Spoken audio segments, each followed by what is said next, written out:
അമ്മയുടെ രൂപം ഏറ്റവുമധികം ശ്രേഷ്ഠമായ ആനന്ദമാണ്. ആനന്ദസ്വരൂപിണിയാണ്. വളരെ ഉത്കൃഷ്ടമായ ആനന്ദത്തോടുകൂടിയവൾ എന്ന അർത്ഥത്തിൽ ലളിതാസഹസ്രനാമത്തിൽ പരമാനന്ദ എന്ന് വാഗ്ദേവതകൾ അമ്മയെ സ്തുതിക്കുന്നു.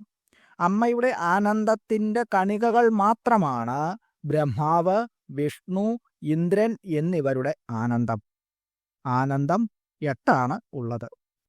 വിഷയാനന്ദം, ബ്രഹ്മാനന്ദം, വാസനാനന്ദം, ആത്മാനന്ദം, നിജാനന്ദം, അദ്വൈതാനന്ദം, ജ്ഞാനാനന്ദം.